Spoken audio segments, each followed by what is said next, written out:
So let me welcome you again to the lectures on the foundations of quantum mechanics, and I first want to give you a brief overview of what we'll be doing in this lecture. And actually the first chapter will just be a reminder, a refresher of the Schrödinger equation. How do we go about deriving the Schrödinger equation from simple principles? And then I want to discuss a few aspects of the Schrödinger equation that you may have learned in your standard quantum mechanics lectures, such as what happens when you do a measurement. People talk about collapse of the wave function, or people talk about wave-particle duality. And the point of this brief overview will just to mention all these aspects, which actually will be the open questions, and then the rest of the lecture series will be about really addressing those open questions. So that's the idea. Recount all those open issues.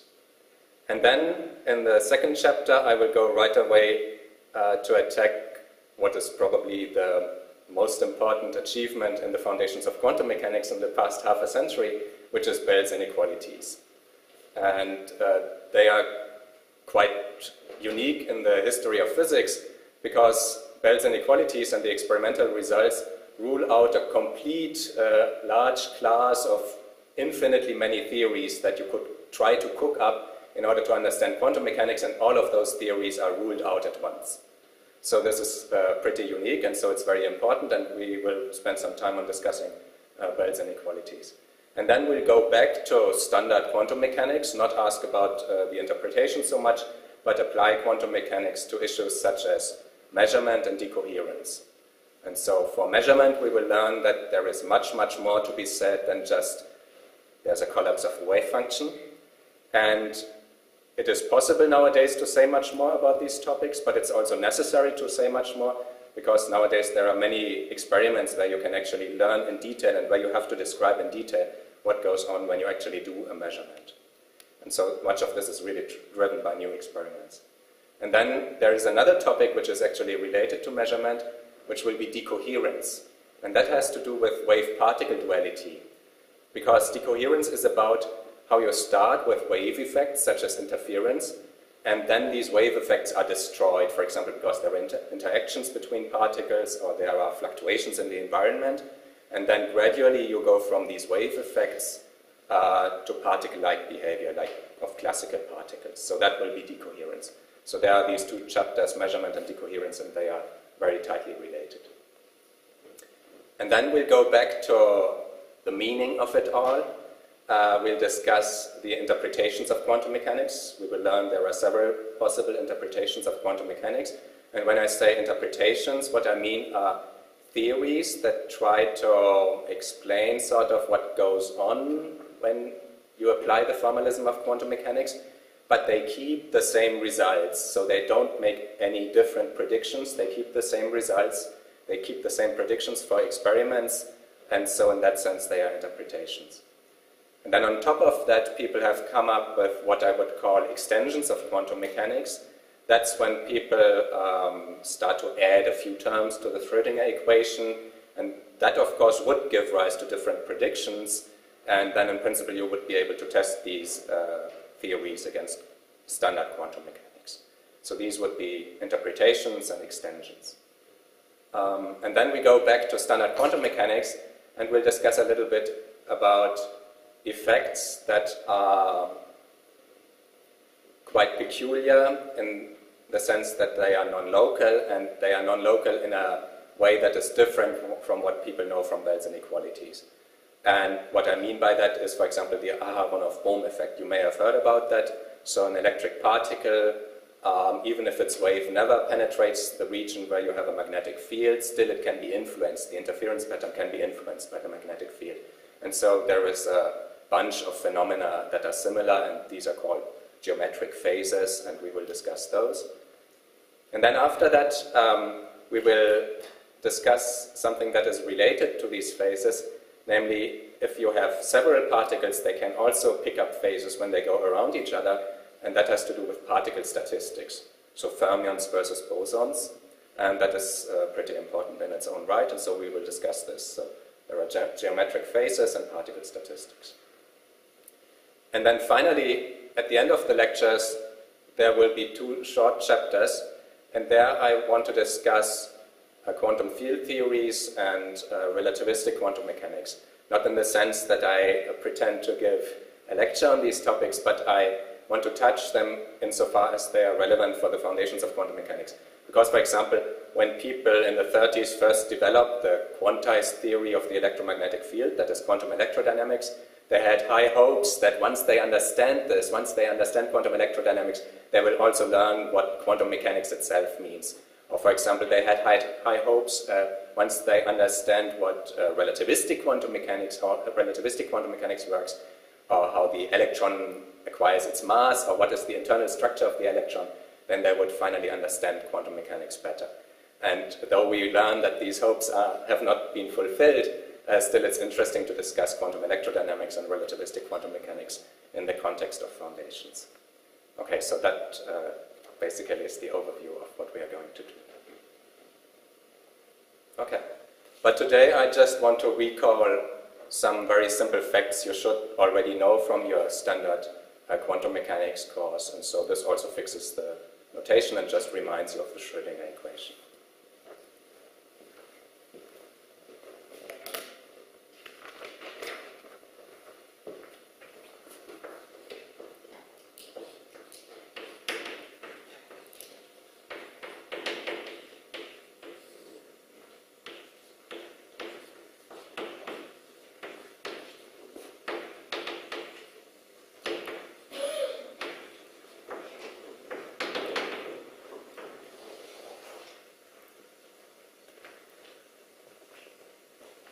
Okay, so I don't want to go through the history of the development of quantum mechanics because, as you can imagine, there were very many loose ends and very confusing hypotheses and things that worked only in a small number of cases and so on. So I don't want to touch this. But still, when we think of, I briefly want to comment on a few things. So the Schrödinger equation, of course, was invented to describe the structure of an atom, like the structure of a hydrogen atom.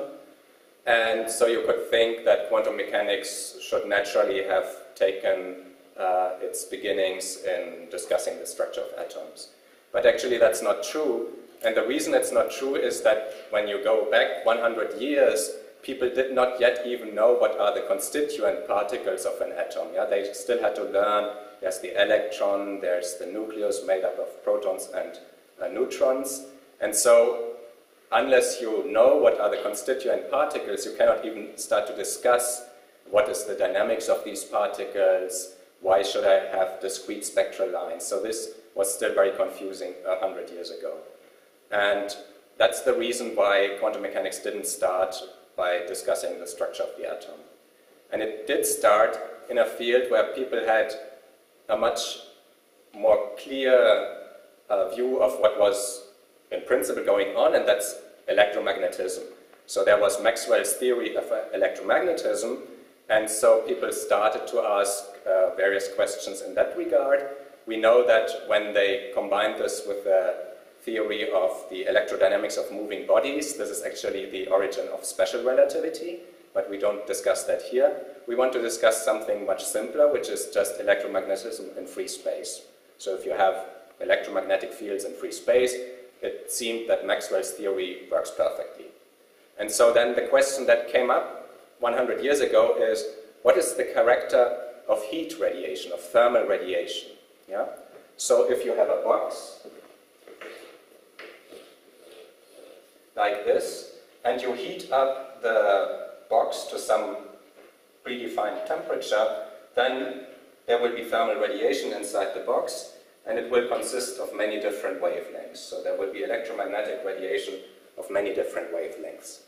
And so why was this important 100 years ago? Well, people were starting to use different means of lighting, including all the different kinds of electric lighting. And then the question was, how do we characterize the quality of these lights?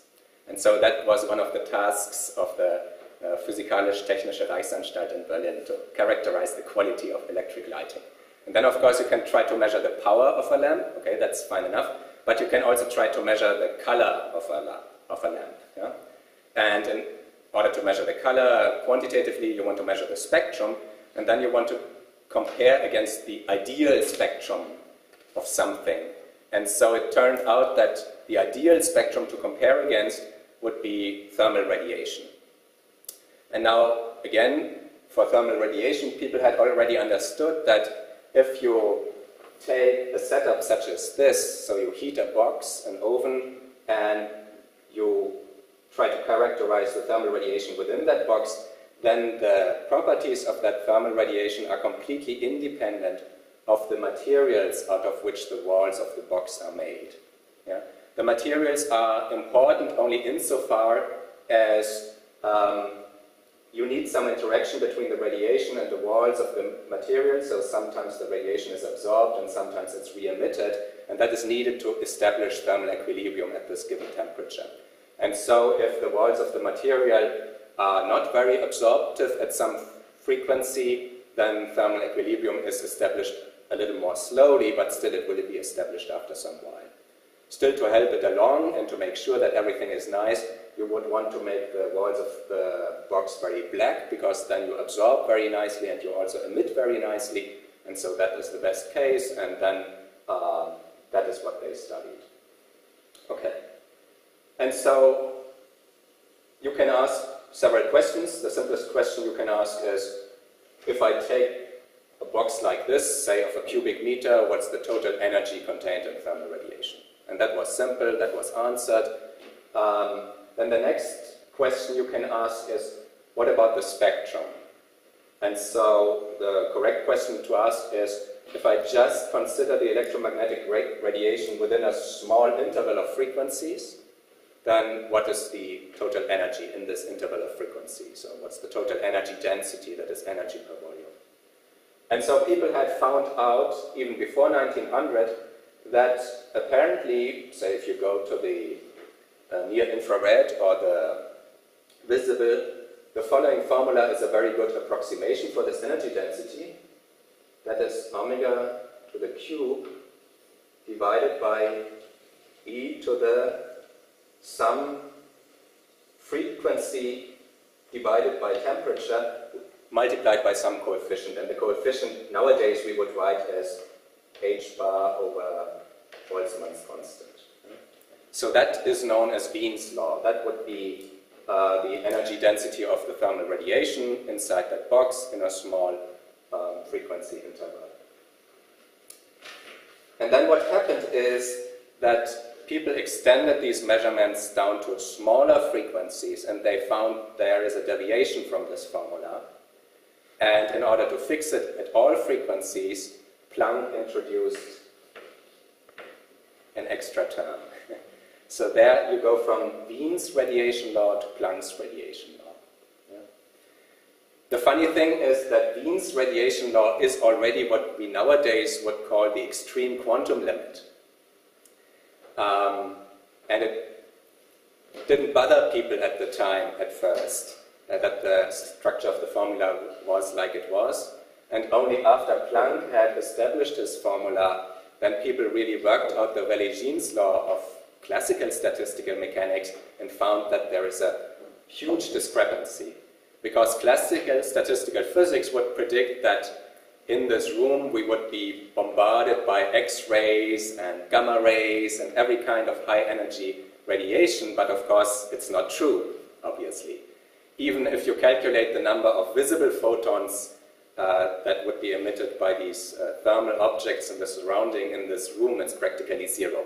Only if you then go down to the infrared, you do get quite a lot of photons, and it's all in this exponential factor. So this exponential factor is extremely important. And the question was obviously, how do you arrive at this exponential factor? And out of desperation, Max Planck came up with this idea that energy in these modes of the electromagnetic field cannot just come in continuous fashion like would be expected for classical physics, but it had to be quantized. And so energy would come in small energy quanta, and the size of these energy quanta would depend on the frequency, and the size of each of those energy quanta would just precisely given by h bar omega. And then this formula follows quite easily. So that was Planck's idea.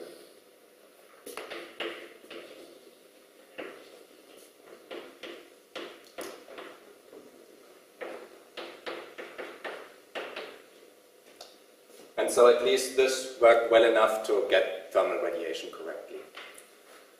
Now it turned out there was another effect that could easily be explained if you have this hypothesis, and that was the photoelectric effect. So if light strikes a metal surface, you eject electrons, and then you would expect that as you turn down the power of light, the electrons escape with less and less energy, because you supply less and less energy. But that's not what happens. Instead, the energy of the electrons only depends on the frequency of light. That is very odd in classical physics, but it's very easily explained if you assume that the light is actually made up out of these energy packets, and if you turn down the power of light, it just means that you have less and less of those energy packets. But each of the packets still has the full energy and can readily emit an electron. And so that was the insight of Einstein.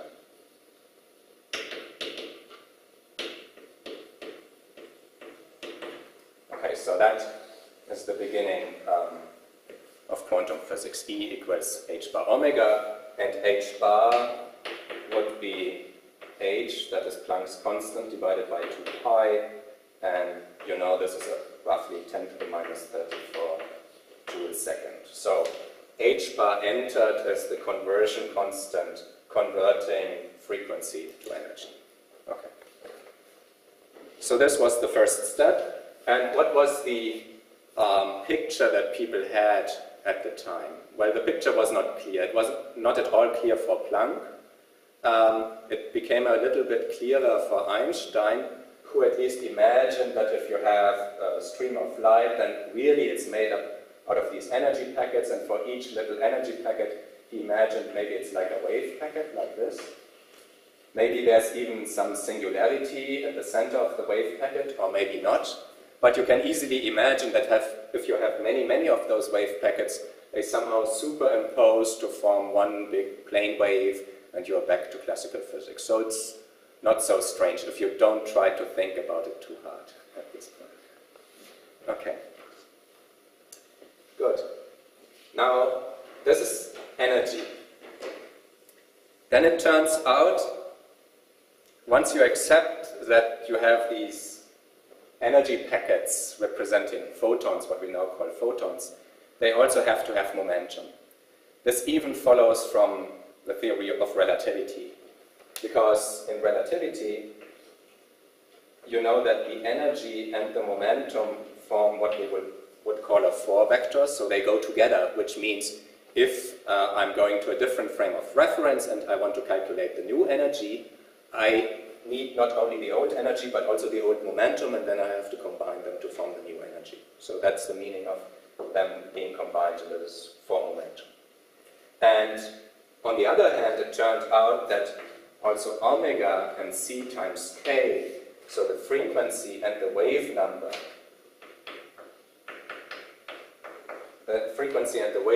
would also form a 4-vector. And so, in order to remain consistent, you immediately know if the energy and the frequency are connected in this simple way in one frame of reference, then we should also better have an equivalent connection between the momentum and the wave number. Because otherwise, the transformation from one frame of reference to another frame of reference would immediately spoil everything. Yeah? So once you accept that E equals h bar omega, you also have to accept, because of relativity, that there is another relation, and that would be P equals h bar k.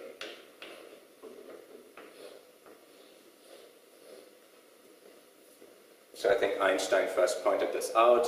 And for example, this means if you have a photon bouncing from a mirror, it will automatically give a momentum kick to the mirror. Okay. So now we know about energy and momentum, and we know that they are connected to frequency and wave number for photons. And now comes de Broglie, because it turns out, of course, there was another development between that time and the 1920s, and that other development is the theory of Bohr, where he says that in order to explain the discrete spectral lines of atoms, you just assume that for some reason atoms have discrete energies, and if you emit a photon, then the atom goes from one orbit to the other orbit, and it emits just the energy difference between those two orbits. And it emits this energy difference in the form of a photon. So then suddenly this relation E equals h bar omega also became relevant for atomic physics. But the question remained, why do you get these discrete orbits? And de Broglie was the first to give a sort of partial answer, and his attempt to give an answer just came from saying, oh, maybe we have wave phenomena, maybe we have standing waves. Yeah?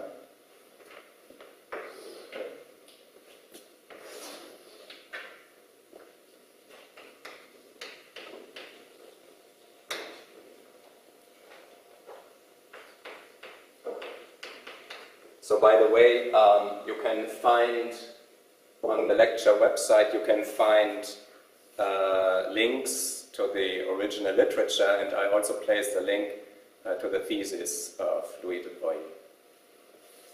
And so what he speculated was that if electromagnetic radiation, which had been considered as waves, sometimes behaves like particles, maybe also real material particles sometimes behave like waves, like matter waves.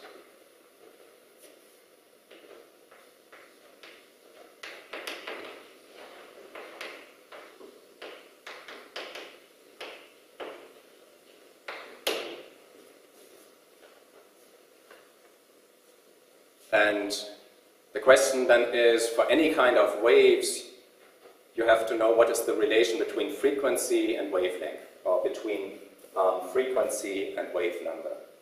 That is the dispersion relation. So if you know that, and you know it's a linear wave equation, basically you know everything. And the question is, what should we assume for these matter waves? Now, what de Broglie did was basically assume that the same kinds of relations that hold for photons also hold for matter waves. And the only difference then would be that the relation between energy and momentum would of course be different for matter waves than for photons, because photons move at the speed of light. And it turns out that de Broglie attempted to come up with a relativistic theory, which is somehow understandable because all of these arguments follow from relativity. But for our purposes, since I want to start our discussion with the Schrödinger equation, which is non-relativistic, I will write it down for the non-relativistic case. Turns out, actually, Schrödinger also first attempted to arrive at a relativistic wave equation, but it didn't quite work, and so he was content with deriving the non-relativistic case. Okay, so the idea of de Broglie is also take E equals h bar omega and P equals h bar k. But now you have a different relation between energy and momentum. So instead of the relation for photons, which would have been E equals C times P, you take the relation which you just have for a material particle.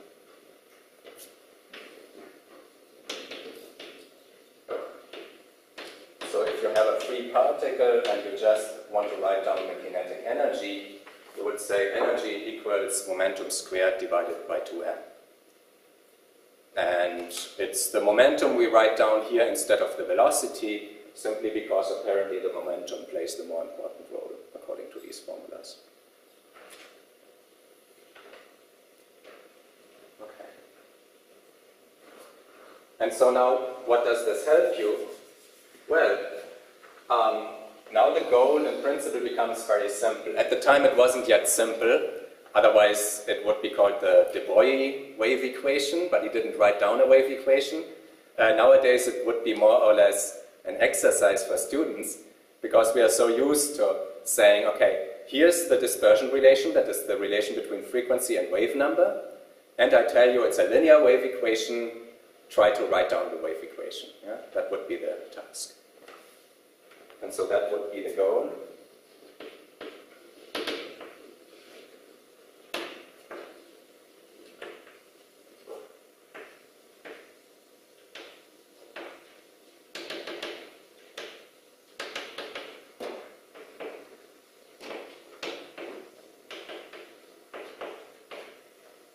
So our goal that we set ourselves is to derive a linear wave equation with the correct dispersion. And why linear? Well, it's not clear at this point, obviously, but it's the simplest thing we can do. Yeah? So it worked for sound waves, it worked for water waves, it works for electromagnetic waves, so why not try it here? Later, of course, experiments would confirm that, yes, you need the superposition principle to see interference patterns, and so a linear equation is just exactly what you need. Now, what is the correct dispersion relation? Well, that's easy, because see, we have E equals P squared over 2m, and I just need to insert the relations E equals h bar omega and P equals h bar k into this relation, and immediately I get my dispersion. So I just have to insert them here, h bar omega equals h bar squared, k squared over 2m. So that would be the correct dispersion relation that we want to obtain. And so I can draw a picture. Here the frequency depends quadratically on the wave number, and so if we draw the dispersion, it just looks like this.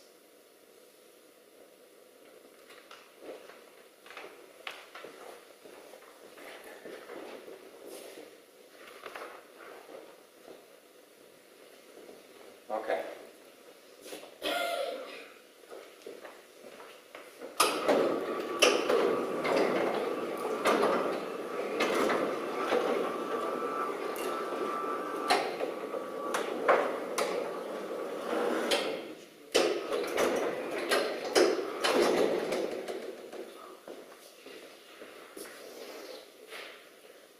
Now, okay, so how do you derive a wave equation? It's fairly simple. If you're in free space, you know that no position is special, everything is homogeneous in space. Also, you know that no point in time is special if I don't drive the system externally. So we have translational invariance both in position and in time.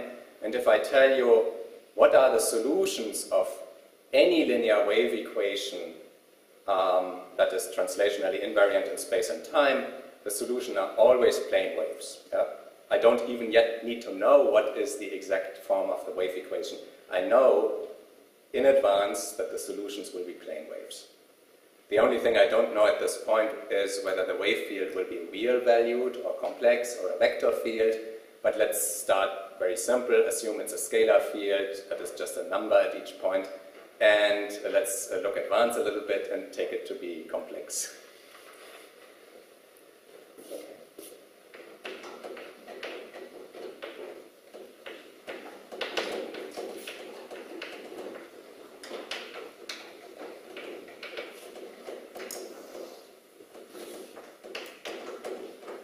Okay, so the solutions are plane waves.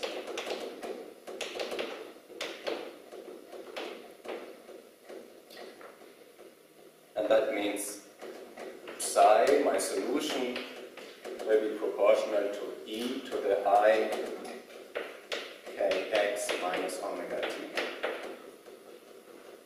That's the same kind of ansatz you also make if you solve Maxwell's equations or the equations of water waves or sound waves, it doesn't matter. And now, how do you write down a wave equation? We know that wave equations are partial differential equations that have some time derivatives and some space derivatives. And the only trick is you need to apply the time derivatives and the space derivatives in such a way that you would obtain the dispersion relation. And to this end, we just have to figure out how do we get the frequency.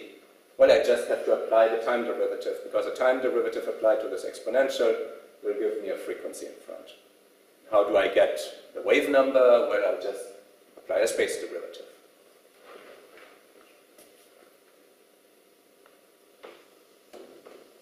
So let me apply the time derivative in this fashion. Take the time derivative, that would give me minus I omega as a prefactor. And then reproduce psi, because the derivative of this exponential reproduces the exponential. And then I have this I h bar in front. Why did I write it here? Of course, because then everything combines to be h bar omega times psi. And h bar omega, we already know that is V. And so in the same manner, I want to get h bar k. What do I have to do? Well, I have to apply the spatial derivative.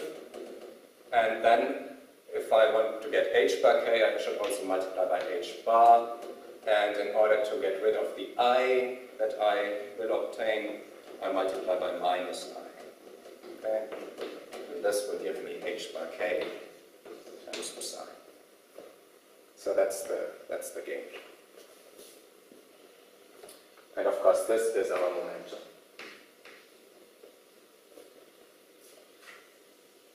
And so now we have everything, because we just need to combine this in a way such that we get back our dispersion relation. So, for example, on the left-hand side of the equation, we would just want to have E times psi, so we just apply the time derivative. On the right-hand side, of course, we want to have the square of the momentum, which is easy enough. I just apply the space derivative a second time, and so then I get the prefactor p a second time, and so that would be p squared.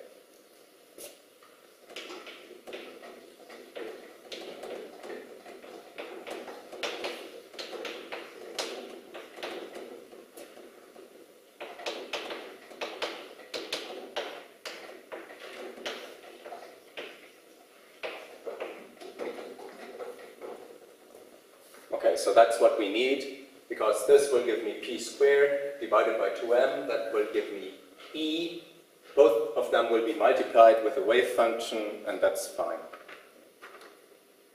Now, this is not yet quite the Schrödinger equation, it's the Schrödinger equation for waves in free space. Trying to introduce the forces that act on particles is a little bit more tricky. Because you could ask yourself, do I need the force field? Do I need the potential? Do I need the Lagrangian? What do I need? And it turns out, well, you can take a clue from the dispersion relation. We write down the expression for the energy. Energy equals p squared over 2m. Then if you have a potential, you would just add that to the energy. And in order to make it right here, I would also just add the term that contains the potential. Now, it's not completely obvious that this is the right thing to do. It is certainly the right thing if the potential does not depend on space, because then it just corresponds to a shift of the energy. Then in my dispersion relation, obviously, I should just add this constant offset, and I can also easily add the constant offset here. The fact that it's also correct if the potential depends on position, which of course is the interesting case, is not completely clear. But later we will learn that in order to get a conserved probability, this is just the right structure that makes it work. Okay, so this is the Schrödinger equation.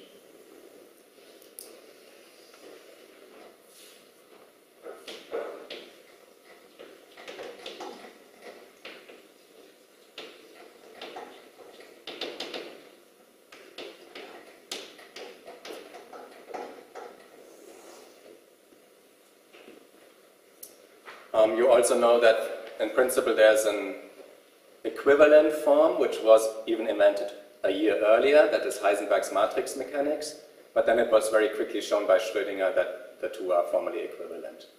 And so, since Heisenberg's matrix mechanics is a little bit more abstract, I decided we start with the Schrödinger equation. Also, typically, when people discuss the meaning of quantum mechanics, the foundations of quantum mechanics, they refer to the Schrödinger wave equation. Because being a wave equation, it still has some similarity to phenomena you know, whereas having these abstract equations for the operators in the Heisenberg equation of motion, I don't think anyone has come up with any kind of interpretation for that. Okay, now this is the time-dependent Schrödinger equation, and in principle you can use it to discuss the evolution of these matter waves in any kind of potential, for example, to discuss scattering. One of the most important applications, though, is not scattering, but rather trying to get the structure, say, of the hydrogen atom. And here you notice that just as with any wave equation, this wave equation can have standing waves. So if I think of electromagnetic waves enclosed in a cavity, they can have standing waves. And if I think of these matter waves, they can also display standing waves. the point of standing waves is they have one fixed frequency and then they just oscillate at this frequency, and also the spatial pattern does not change anymore. So then the ansatz is the following for these standing waves.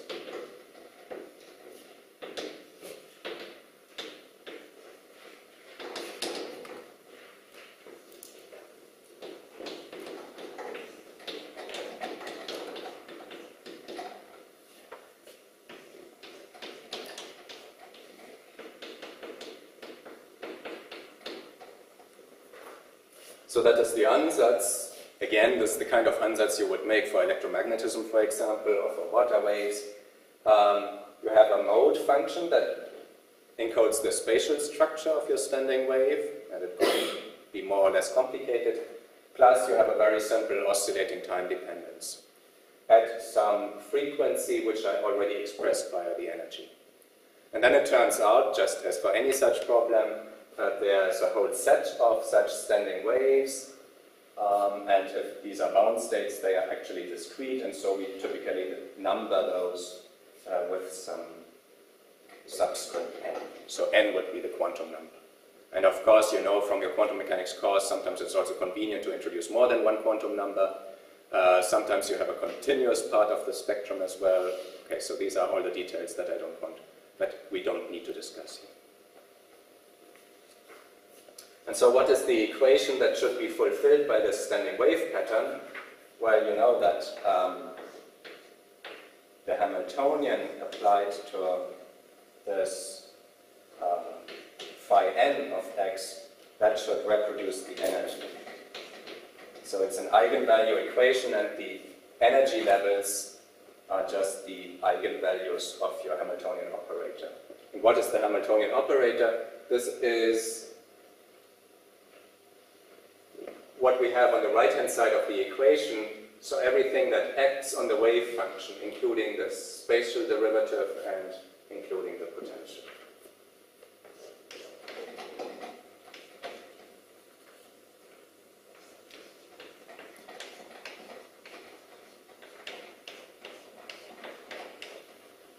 And so I've already written it in the standard form where I say, instead of always having to write this combination minus I, h bar, and the space derivative, I will say all of this I call an operator, and it's my momentum operator, because that is the operator which, when I apply it to a simple plane wave, will just give me h bar k, will just give me the momentum.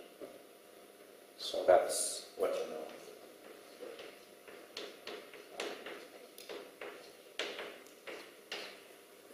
And of course, you also know that in principle, in 3 dimensions, this would be a vector, that would become a gradient, but okay, so these are details.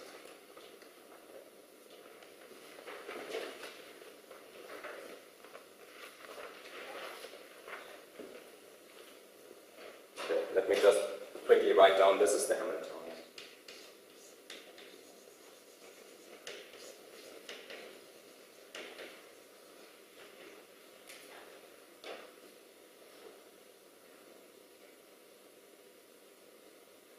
And so then more generally, if you want to quantize any kind of problem, you would start from the classical Hamiltonian function, that is the energy expressed in terms of momentum and position, and then you would convert it into a quantum mechanical Hamiltonian. Now, a few words just to remind you briefly what are the properties of these standing wave patterns, of these stationary states. Well, the first thing is, what about these eigenvalues, the En? It turns out that since the Hamiltonian is mathematically a Hermitian operator, the En are just real valued, which is very good because then the frequencies are also real valued. And the phi n just form a complete orthonormal basis, or they can be chosen, they can be normalized to form a complete orthonormal basis.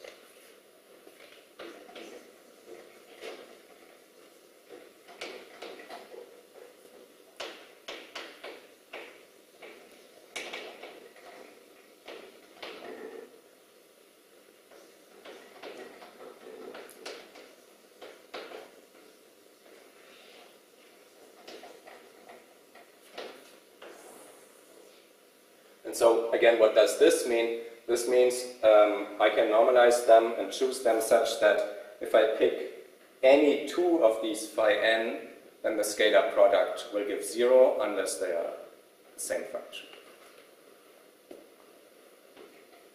And let me write it down in the way that you have quite likely learned in your lectures.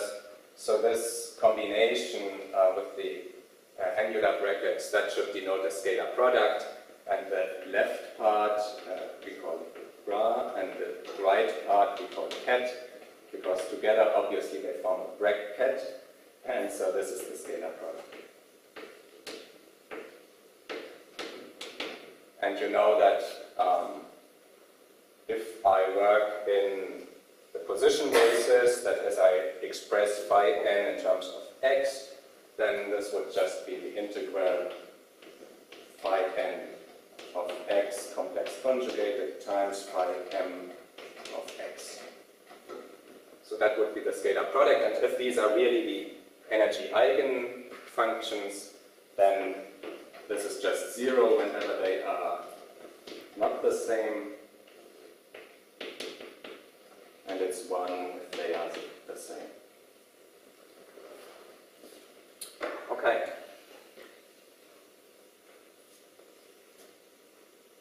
So any questions so far? This should be somehow familiar from your standard quantum mechanics lectures. Yeah? Is it a postulate that the Hamiltonian is Hermitian, or can you derive it from some more basic principle? I would guess it should be taken as a postulate. So we always expect the Hamiltonian to be Hermitian. Of course, in these cases, you can then just verify that this operator is Hermitian. But if I'm faced with any strange quantum system and you tell me that the Hamiltonian is not Hermitian, then at first I would suspect that you are telling me that I'm trying to describe a system with decay, where the probability can decay because actually it goes into other levels. Then people start using non-Hermitian Hamiltonians.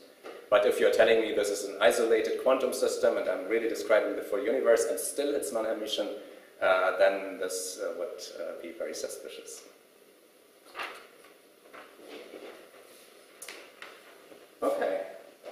Well, I guess at this point it would be helpful just to remind ourselves of a few of the most basic examples that you will also know from your lectures.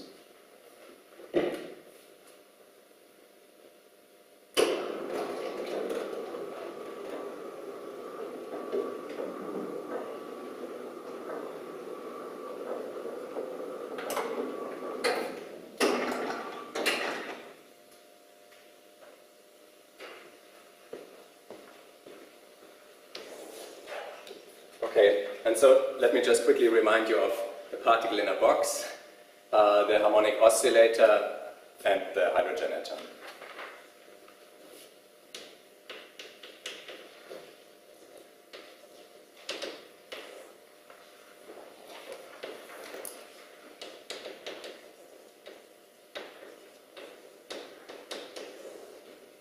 So the particle in a box is, of course, the quantum mechanical equivalent of just having an electromagnetic cavity with two mirrors. And so the solutions are also similar. We just get standing waves which look like sine waves. And it turns out the correct boundary condition is that we have nodes, that is, the wave function is 0 at the boundaries. And so I'm drawing this in the standard kind of scheme where you want to draw, first of all, the potential, V of x. So this is just box-like, completely flat here, so there is no force field. But then at the edges, the potential becomes infinite, so any particle that tries to venture into this region will immediately be expelled. Also, this diagram, as you know, contains all the energy levels on the same vertical axis. Each of the energy levels is a horizontal line, and then on top of that, on each energy level, we draw a representation of the wave function. So that's a very multi-purpose diagram, but you know that. Okay, and then if you work out what are the solutions of the stationary Schrödinger equation, it's fairly simple because in this region of space where there is no potential, no force field, it must be plane waves, right? And we can just have two possibilities, one plane wave running to the right and one running to the left, and the superposition of these will actually form the sine waves. And then everything that remains is to fix the correct boundary conditions, that is to see to it that the wave function is zero precisely at the beginning and at the end of my box, and then that fixes the allowed wave numbers, the allowed values of k. And because the relation between energy and k is already fixed, this also fixes the allowed discrete values of the energy. Okay, so the allowed values of k are just n times pi over L, if L is the length of this box. And n would be the quantum number. It ranges from 1 to 2 and so on. And then the corresponding energy is just the one we know already, because you can just calculate it in the region where there is no potential, and it's nothing but the kinetic energy, p squared over 2n. So that is the particle in a box.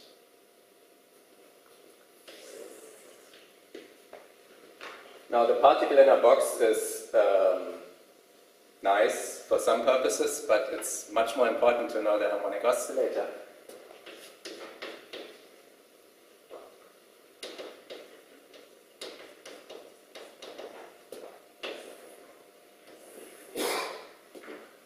And so here the potential is just a parabola, and again in the same kind of representation,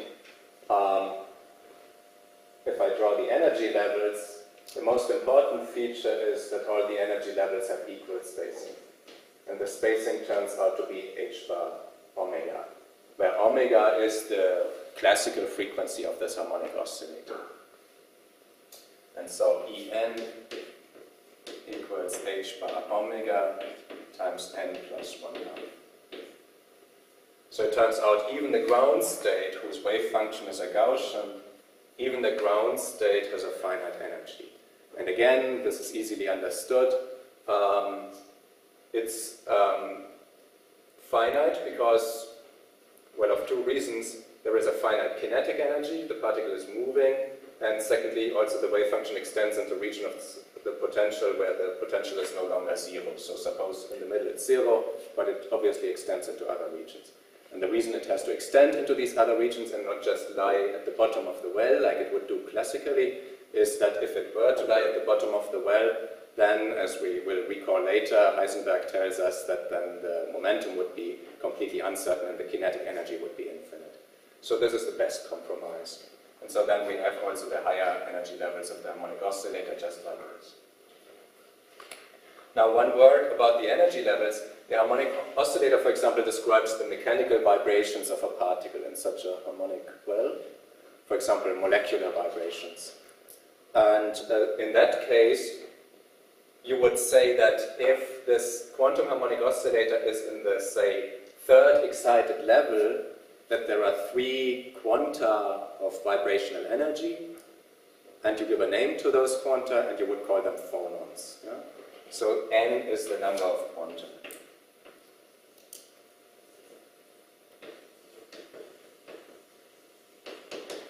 And so that may be phonons if you think of vibrations. But you would also arrive at a harmonic oscillator if you look at the electromagnetic field in a cavity. You know that even classically, the electromagnetic field you could describe by various normal modes, standing waves of the electromagnetic field. Each of the normal modes is described by a harmonic oscillator, even classically, because the electric field executes sinusoidal oscillations. And so each of those harmonic oscillators, again, you quantize, and you find that it has discrete energy levels, and in that case you would call the number of quanta no longer phonons, because that's about mechanical vibrations, but photons, because that's about electromagnetic vibrations.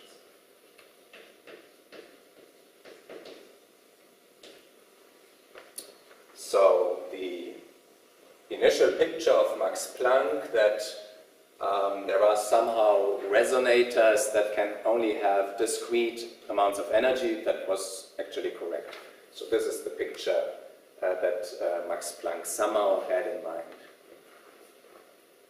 Okay, so really the harmonic oscillator is extremely important because it has so many applications, especially in quantum field theory. Because usually if you start with any kind of quantum field, electromagnetic field or any other quantum field, automatically you end up with harmonic oscillators.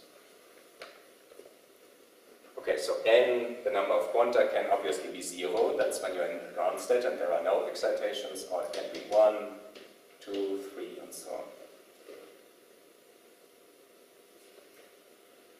And then finally, there's the atom, the hydrogen atom. This, of course, was historically very important because somehow the harmonic oscillator, there are so many ways to get the harmonic oscillator right. And also, in many ways, it displays properties that are very, very similar to, or even identical to what a classical harmonic oscillator would display. So the hydrogen atom is a much more real test for the theory.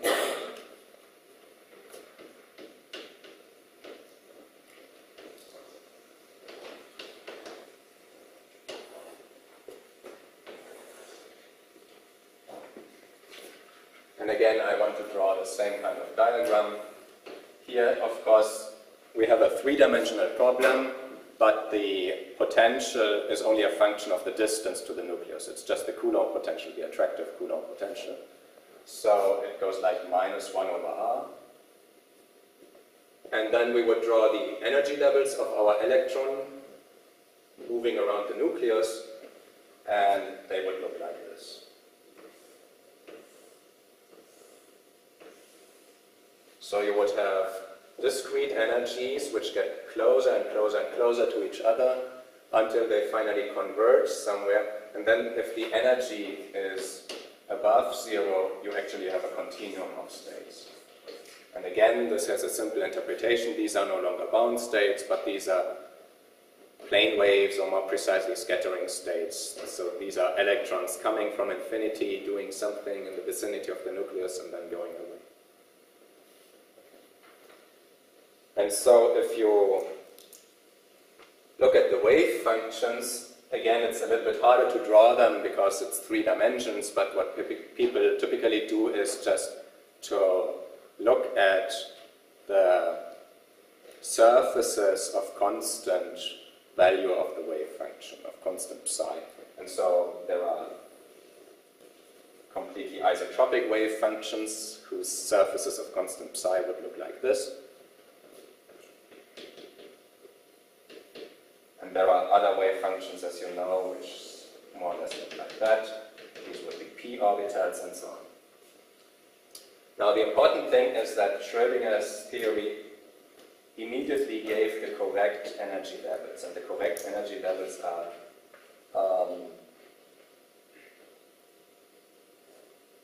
E1 divided by n squared, and n would have numbers 1, 2, 3, and so on. And this constant, which I here call E1, that is the energy of the ground state, of the lowest energy level. And in numbers, it is minus 13.6 electron volt. And in terms of parameters, it's mass of the electron times charge of the electron to the 4th power divided by 8 times Planck's constant squared, and then here there's another epsilon 0 from just the Coulomb law. So this indicated that there is something correct about this wave equation, because it's one thing to get the correct dispersion relation for plane waves. I mean, that's what you put in, that's where you start, and it's quite a different thing to get the correct energy levels here. And then, on top of that, it does not only give you the energy levels, because after all, they were already known, they were at least postulated by Bohr. It's already better if you can get them out of such a wave equation, of course.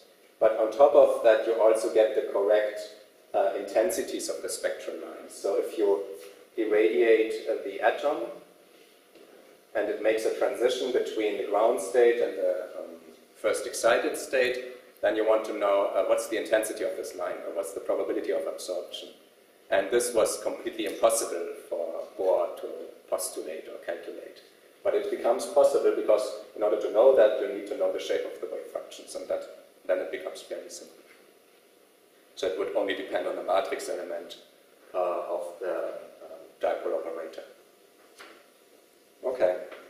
And so let me just conclude this section by saying, what would we need to do to go to more electrons? Because that was another one of the shortcomings of Bohr's theory. It's nice if you imagine you have these circular orbits and then you just postulate that they have to have certain discrete energies, okay, all good and nice, because classically these circular orbits would be stable, and also elliptical orbits would be stable. But now if you take another electron, you find that classically if you would take 2 electrons surrounding one nucleus, almost all orbits are completely unstable. And so it would just ionize all the time. And that's not what you observe. The helium atom is stable after all.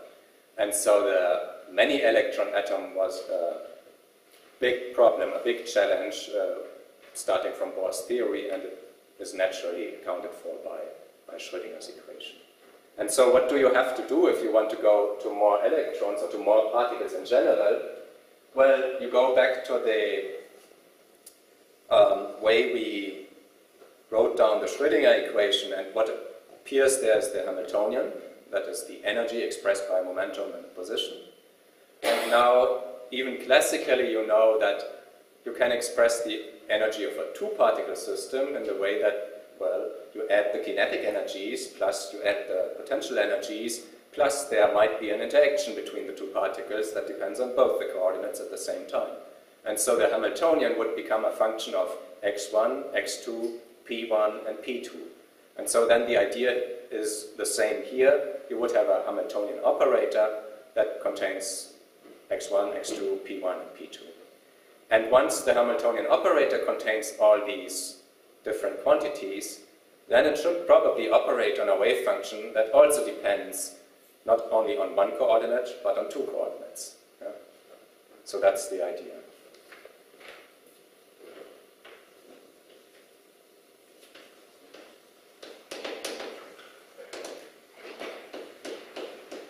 So I'll write it down just for the example of two particles in one dimension.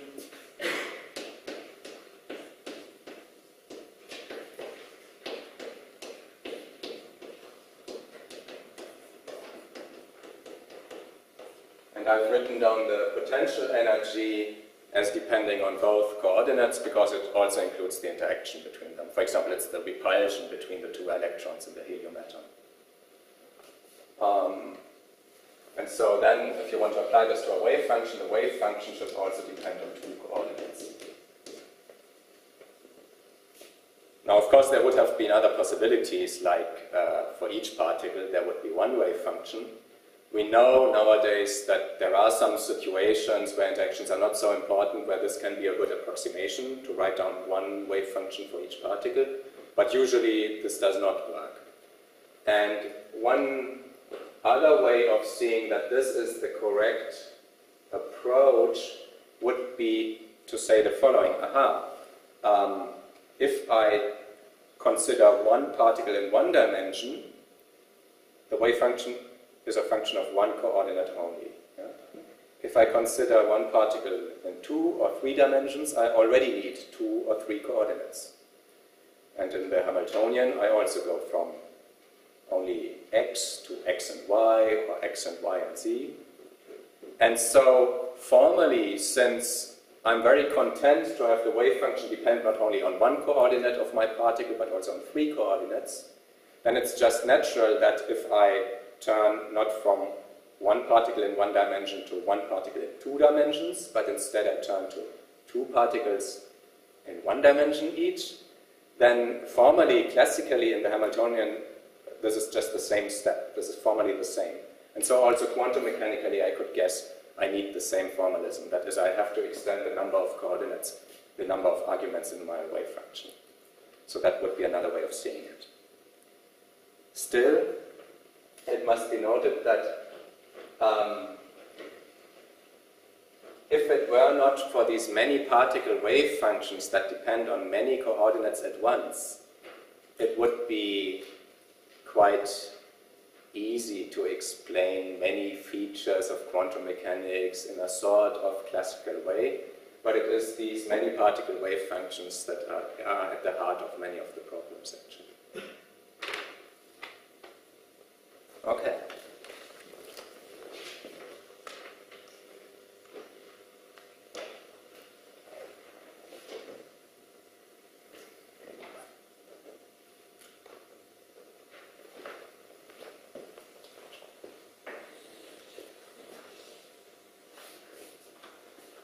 Now, this sort of concludes my very brief review of how we arrive at the Schrödinger equation. At this point, I just want to state that even once you get here, you can start applying it to all kinds of different systems, and the successes of quantum mechanics have really been very impressive.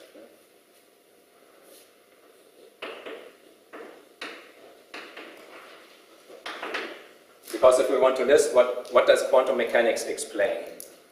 Well, first, of course, the structure of an atom. Not only the hydrogen atom, but also the helium atom and any kind of atom.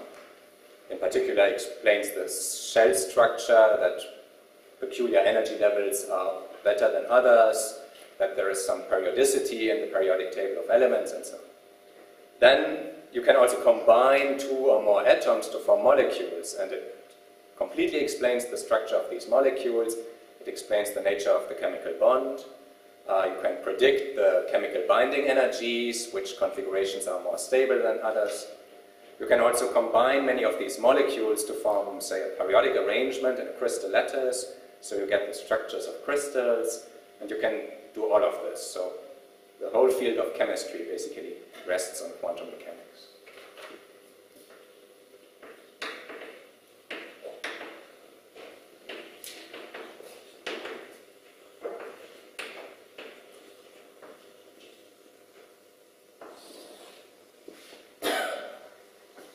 And then you can go on, and you can also ask about what is the color of things, because that is really one of the first questions you can ask about materials. Why do they have these colors, red and green and so on? And it turns out that you need to know quantum mechanics, because it depends on the structure of the molecules, on the energy levels, and then you know what are the absorption lines of the materials. So you can get all the colors of the materials. Also, you can learn about heat radiation, that's where it started, and so colors you can explain. And then there are more properties of materials. For example, you can ask about electrical transport. If this material, why is it that this material is a metal? Why is it that that material is a semiconductor? Why is it that if I apply a voltage to a metal, it doesn't really change its conductivity? Whereas if I apply a voltage to a semiconductor, it can change its conductivity by orders of magnitude, which of course is very important for applications. Yeah? So why is that? And that you understand by looking at the band structure of these materials. You can also look at magnetic properties. For example, magnetism is completely mysterious in classical physics, even if you assume that there are little magnetic moments, and that of course there would be an interaction between the magnetic moments, then these interactions energies would be far too small to explain ferromagnetism, for example.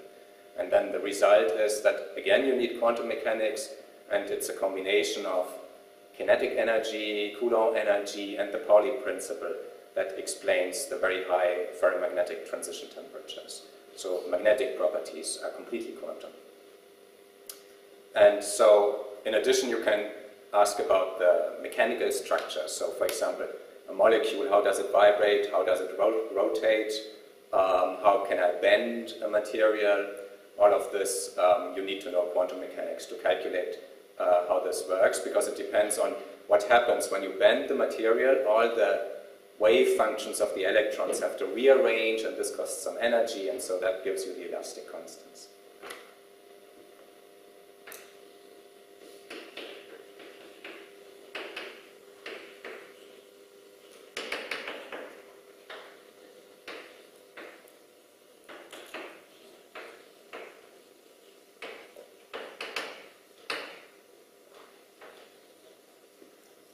And of course, the next item on my list is what we started from, namely light quanta, and one knows much, much more than at the days of Planck. Not only do they come in discrete packets, but nowadays there's the whole field of quantum optics to explain their properties.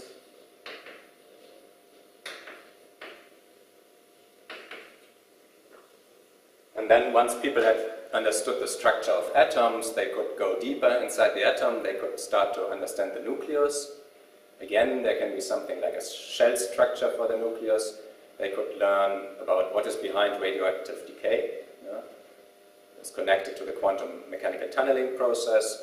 They could understand fission of nuclei, fusion of nuclei, and also elementary particles. So all of this field, again, is completely dependent on quantum mechanics.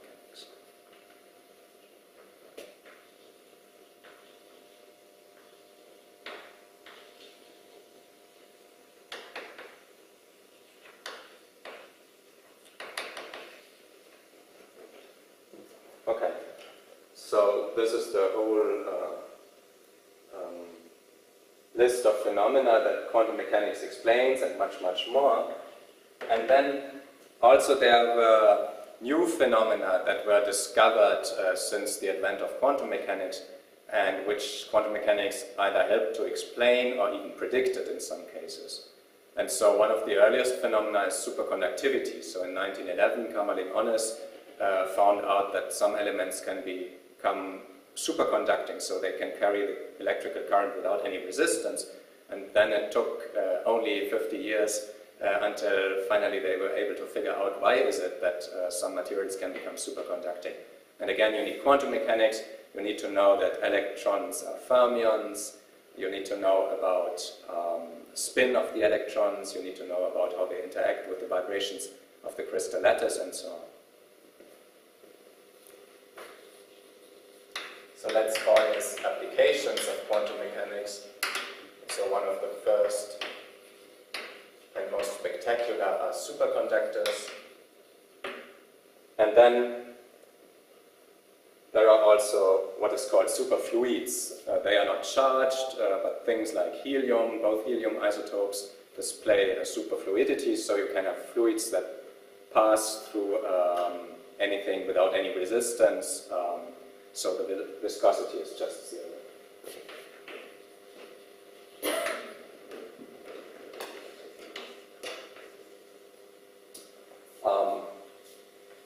Then, of course, there's the whole field of lasers. Yeah? So you can put many, many photons into one big coherent quantum state. Also, there's the other issue of trying to exploit spin physics. So you can take electron spins or nuclear spins, and they have very sharp resonances, and you can detect these resonances, and then you can come up with techniques like from medical imaging, nuclear magnetic resonance, and so this really has a lot of applications.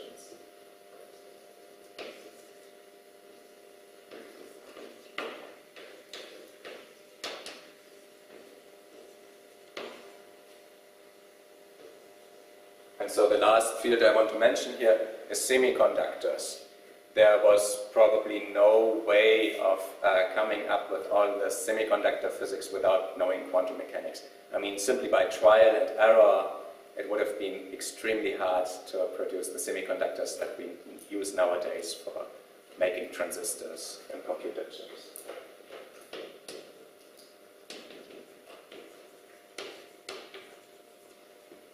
And so this is quite an impressive list of applications. Now, of course, there may be even more advanced applications in the future. Sometimes it's sort of obvious what you would like to wish for. For example, superconductors. We don't know yet any superconductor that conducts electricity without resistance at room temperature. But there's nothing that rules out such a material, and obviously it would be very good in terms of energy consumption, or trying to prevent waste of energy.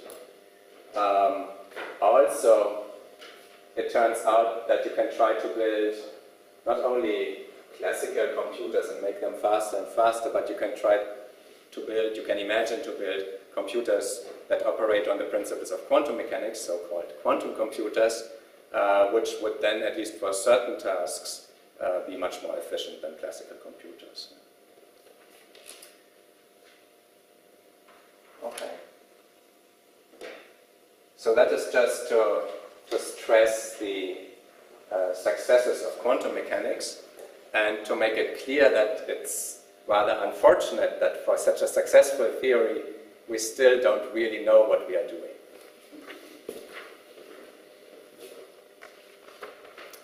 Okay, let me just clean the blackboard.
Okay, so this is still part of the introduction.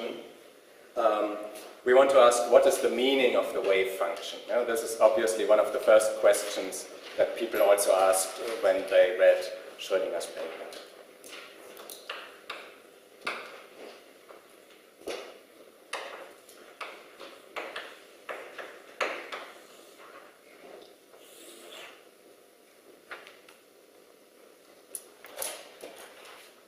And why is it reasonable to ask about the meaning of the wave function? Well, you just look at other wave phenomena and you'll find that usually you know what the wave field means. Yeah?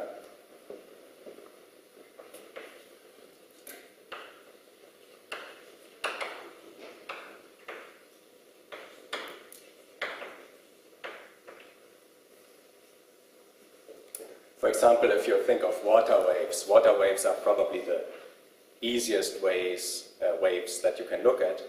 And that's clear. The wave field would be just given by the description of the height of the water surface as a function of position.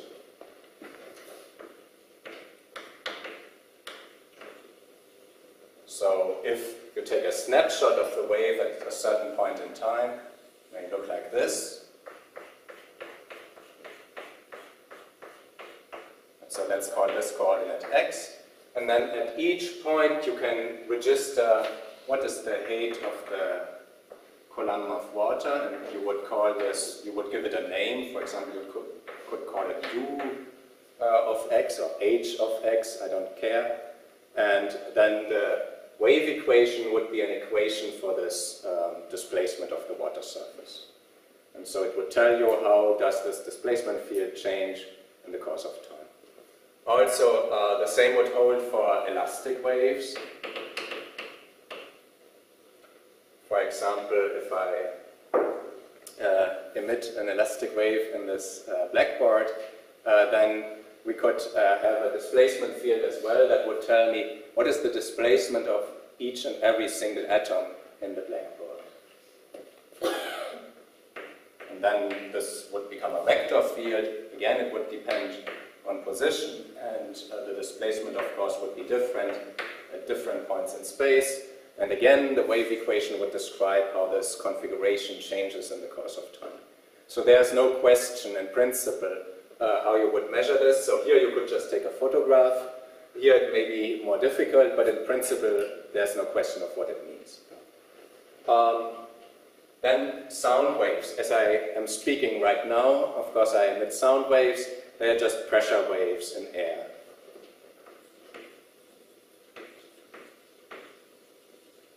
And so you would have some less dense region, then you would have a region of gas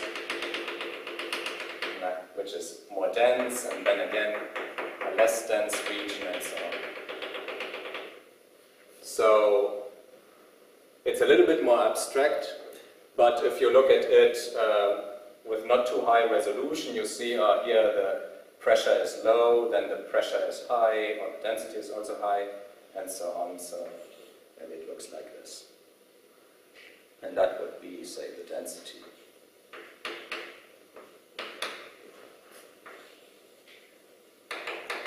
Or the pressure. And so again, in principle, there's no question what it means and how to measure it.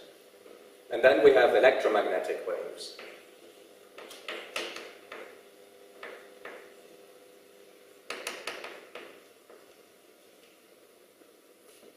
Now, these are already a bit more abstract, but in principle, we know, at least now we know, that we have an electric field and a magnetic field at each point in space and at each point in time. And in principle, we know how to measure them, because we could have small charged test particles, and then the force on the test particle would tell me about the electric field and also about the magnetic field. In order to get both, I would just have test particles at rest and with some velocity, and so I get both the force by the electric field and the Lorentz force.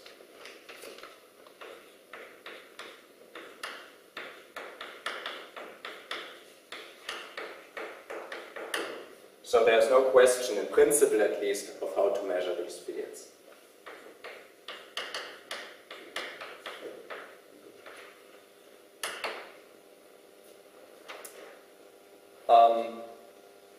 Nevertheless, it's a bit more abstract, and it led, as we know, to some confusion, because the point is, for all these kinds of waves, it's completely clear that there's a medium in which the wave propagates, like it's the water, or it's the gas. It's not so clear for the electromagnetic field. But judging from these examples, people were convinced that there must be such a medium, and it would be then interesting to find the properties of this medium. Because, for example, the speed of sound does depend on the properties of the gas. And that led to a very long investigation, as you all know. They even had a name for this medium. It was called the ether. But the properties of the ether became more and more fantastical, because on the one hand, it had to be very stiff and dense to have these high-speed waves. On the other hand, it had to be completely sort of transparent, and you could move through it without resistance. And so we all know where this ended, because it gave rise to the theory of relativity. And so nowadays, we wouldn't speak of an ether anymore. So here's an example where you can measure the fields, but we nowadays know, for example, that what is the electric field and what is the magnetic field actually depends on the frame of reference. So this is already one notable fact. And the search for the medium didn't really lead anywhere. So maybe this is a cautionary tale to be taken from electromagnetism. Okay. But still, since for all these waves we know what is the meaning of the wave field, it makes some sense to ask the same question about the wave function psi. And so in the last few minutes, let me just start with the next little subsection, which is about a conserved density in the Schrödinger equation. Of course, you know what I'm speaking of. It will be psi squared is a conserved density, and in the end we will identify this as a probability. However, this interpretation is not completely apparent at first, and it's just a mathematical statement at first.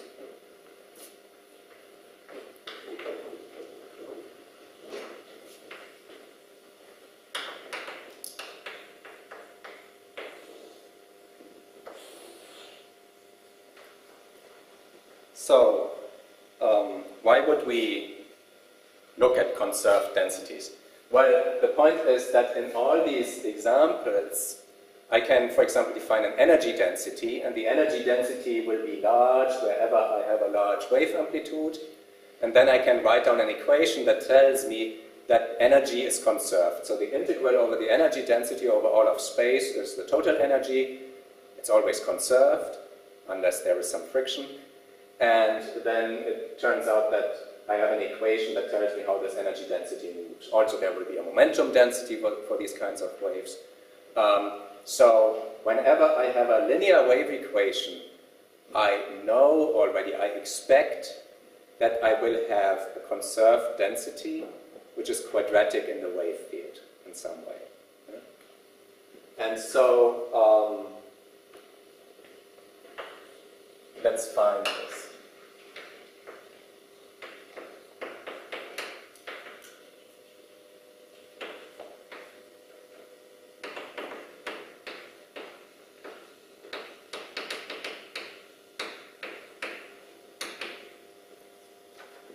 Now, what do I mean by a conserved density?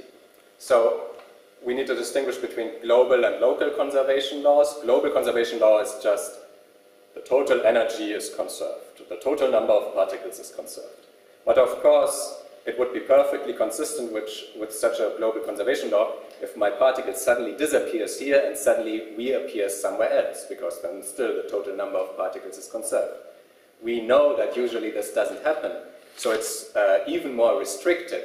The particle can only go there by really taking the whole trajectory to go there. And so that means we have local conservation.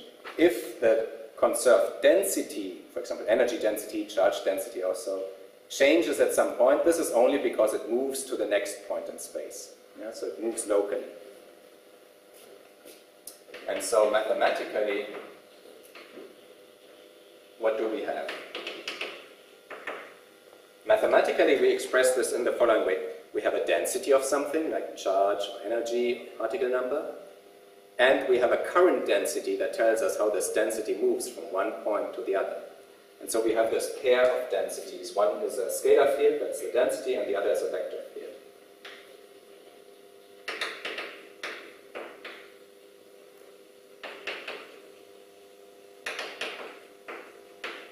And the mathematical equation that relates the two is just the time derivative of the density plus the divergence of the current density is 0. So that you know as the equation of continuity.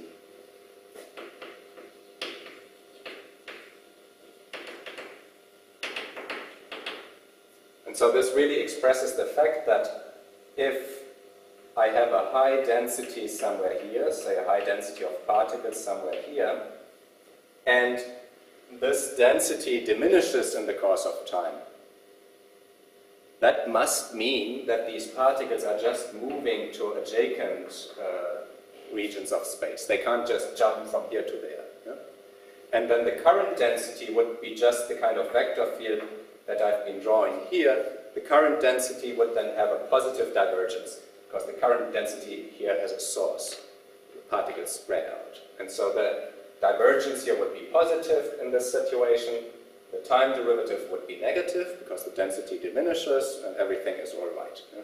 So this equation really tells me either the density stays the same, or if it changes, this is just because there's a current transporting the particles, or the energy, or the charge to somewhere else close by. Okay? And in order to have a better picture of this, you can appeal to hydrodynamics. Because in hydrodynamics,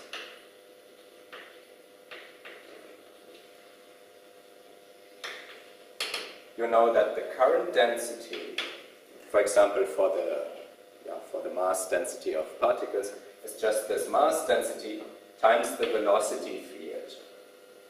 And so in hydrodynamics, you describe the flow of water by the velocity field, and the current density, if the density itself is more or less constant all over space, then the current density is just proportional to the velocity field. And so wherever there is a source of the velocity field, like here, then the density must diminish, and if there is a sink, everything goes into one point, then of course the density increases. So the goal then will be to find a similar pair of density and current density for the Schrödinger equation. And then we have already learned a bit more about the Schrödinger equation, but the next step then is to interpret this density. Okay. Are there any questions right now? If not, then see you on Thursday.